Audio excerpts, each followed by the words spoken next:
সুপ্রিয় দর্শক, আসসালামু আলাইকুম। খাদ্য রং চ্যানেল থেকে আপনাদের সকলকে জানাচ্ছি স্বাগতম। আশা করছি আপনারা সকলেই ভালো আছেন। আজ আমি তৈরি করেছি দেশি হাঁস ভুনা। গন্ধ ছাড়া কিভাবে দেশি হাঁস ভুনা করতে হয়, আজ সেই ভিডিওটি আপনাদের সাথে শেয়ার করব। তো চলুন তাহলে দেখে নিই আমি কিভাবে গন্ধ ছাড়া হাঁসের মাংস রান্না করে নিয়েছি। প্রথমেই একটা মশলা তৈরি করে নিব। নিয়ে নিচ্ছি শুকনো মরিচ, পেঁয়াজ, আস্ত জিরে, ধনিয়া এবং এক টুকরা জয়ফল। এই সবগুলো আমি পাটায় বেটে নেব। আপনারা চাইলে ব্লেন্ডারও ব্লেন্ড করে নিতে পারেন। তো এখন আমি কড়াইতে পরিমাণ মতো তেল দিয়ে দিচ্ছি এবং পেঁয়াজ কুচি দিয়ে দিচ্ছি। এখানে তেলের পরিমাণটা একটু কম দিতে হবে, কারণ হাঁসের মাংস থেকে কিন্তু এমনিতেই অনেক তেল ওঠে, তাই এ পর্যায়ে তেলের পরিমাণটা আমি একটু কম দিয়েছি। তা না হলে পরে আবার মাংসের মধ্যে তেলের পরিমাণ বেশি হয়ে যাবে। তো পেঁয়াজটা আমি ব্রাউন করে ভেজে নিয়েছি। দেখতে পাচ্ছেন পেঁয়াজটা ব্রাউন করে ভাজা হয়ে গিয়েছে। এখন এর মধ্যে সামান্য পরিমাণে পানি দিয়ে দিচ্ছি 2 টেবিল চামচ হলুদ গুঁড়ো, দিয়ে দিচ্ছি আদা রসুন বাটা প্রায় 2 টেবিল চামচের মতো দিয়েছি, কিন্তু আমি 1 চামচ ভরে উঁচু করে দিয়েছি। তো 2 টেবিল চামচের মতো হবে। আর দিয়ে দিচ্ছি আমরা যে বাটা মশলাটা রেডি করে রেখেছিলাম, সেই মশলাটা দিয়ে দিচ্ছি। এবার মশলাটা একটু মিশিয়ে নিচ্ছি। হাঁস ভুনার মধ্যে কিন্তু বাটা মশলা দিয়ে রান্না করলে বেশি মজার হয়ে থাকে। এত সুন্দর একটি ফ্লেভার আসবে যখন আপনি মশলাটি কষাবেন। বাটা মশলায় রান্নার টেস্টই কিন্তু আলাদা। দিয়ে দিয়েছি গরম মশলা এবং দিয়ে দিচ্ছি তেজপাতা।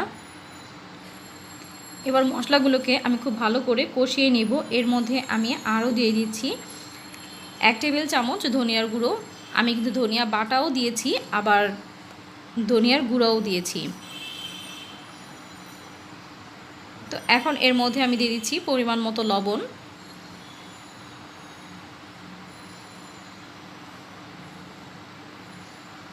দেখতে পাচ্ছেন আমি মশলাটাকে খুব ভালো করে কষিয়ে নিয়েছি। অনেকটা সময় নিয়ে কিন্তু মশলাটা কষিয়ে নিয়েছি। মশলার ভেতর থেকে তেল ছেড়ে দিয়েছে, তার মানে মশলাটা কিন্তু খুব ভালো করে কষানো হয়েছে।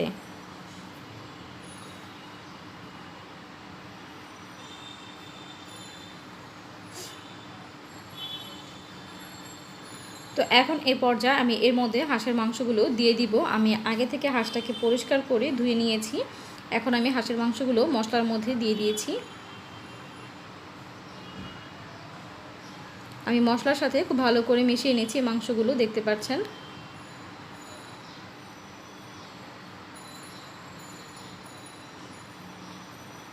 এবার আমি চুলার আঁচটাকে কিন্তু মাঝারি আঁচে করে দিব এবং অনেকটা সময় নিয়ে আমি মাংসগুলোকে কষিয়ে নেব। হাঁসের মাংসটাকে কিন্তু অনেক সময় নিয়ে কষাতে হয়, তাহলে কিন্তু মাংসটা খেতে ভালো লাগে। এই মাংসটা যত বেশি কষাবেন এর টেস্ট কিন্তু তত বেশি ভালো আসবে। তো আমি ঢাকনা দিয়ে ঢেকে দিচ্ছি। কিছুক্ষণ পর ঢাকনাটা খুলে নিচ্ছি। দেখতে পাচ্ছেন মাংস থেকে কিন্তু কিছুটা পানি ছেড়েছে। আমি কিন্তু এখানে কোনো পানি দিইনি। তো আমি মাংসগুলো নাড়াচাড়া করে নিচ্ছি এবং আমি আবারও ঢাকনা দিয়ে ঢেকে দিব।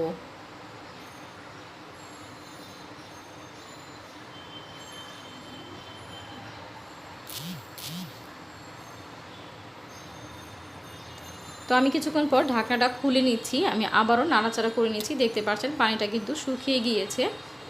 এখন কিন্তু অবশিষ্ট তেল রয়ে গিয়েছে নিচে, দেখতে পাচ্ছেন। এখন কিন্তু কোনো পানি নেই। তো আমি আরও কিছুক্ষণ মাংসগুলোকে কষিয়ে নেব। আমি প্রায় 40 থেকে 45 মিনিটের মতো কিন্তু মাংসগুলোকে কষিয়ে নিয়েছি। আমি অনেকটা সময় নিয়ে কিন্তু মাংসগুলোকে কষিয়ে নিয়েছি। এর ভেতর থেকে কিন্তু কোনো রকম গন্ধ আসবে না। তো আমি মশলা কষানো হয়ে গেলে মাংসগুলো আমি এর মধ্যে পানি দিয়ে দিচ্ছি পরিমাণ মতো। এখন কিন্তু খুব বেশি একটা সময় নিয়ে রান্না করতে হবে না, যেহেতু আমি এটাকে অনেক সময় নিয়ে কষিয়ে নিয়েছি এবং আমরা প্রথমে যে বাটা মশলাটা ব্যবহার করেছি সেজন্য কিন্তু এর ভেতর থেকে কোনো রকম হাঁসের যে একটা স্মেল থাকে, ব্যাড স্মেল, সেটা আর আসবে না। তো এবার ঢাকনা দিয়ে আমি ঢেকে দিব।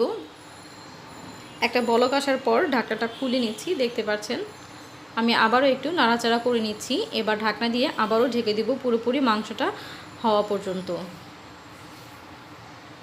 তো দেখতে পাচ্ছেন অনেকটা ঝোল কিন্তু শুকিয়ে এসেছে।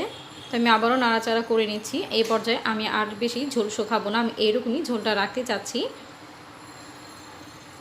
তো মাংসটা কিন্তু পুরোপুরি ভালোভাবে সেদ্ধ হয়ে গিয়েছে। আমি চুলা থেকে নামিয়ে পরিবেশন করে নিয়েছি। দেখতে পাচ্ছেন খুব সহজভাবে কিন্তু আমি মজাদার হাঁস ভুনাটি তৈরি করে দেখিয়েছি। হাঁস ভুনার সাথে কিন্তু চালের রুটি বা খোলাজা পিঠা খেতে খুবই ভালো লাগে। তো আমি খোলাজা পিঠা দিয়ে আমি পরিবেশন করে নিচ্ছি। এটি দিয়ে খেতে কিন্তু হাঁসের মাংস বেশ মজার হয়ে থাকে। তো আশা করছি আমার আজকের ভিডিওটি আপনাদের কাছে ভালো লাগবে। ভিডিওটি যদি ভালো লেগে থাকে তাহলে অবশ্যই একটি লাইক দিয়ে দিবেন এবং আপনাদের মতামতগুলো কমেন্ট বক্সে কমেন্ট করে জানাবেন। এবং আমার চ্যানেলে যদি নতুন হয়ে থাকেন অবশ্যই চ্যানেলটিকে সাবস্ক্রাইব করে বেল আইকনটি বাজিয়ে দিবেন। আজ এই পর্যন্তই, আল্লাহ হাফেজ।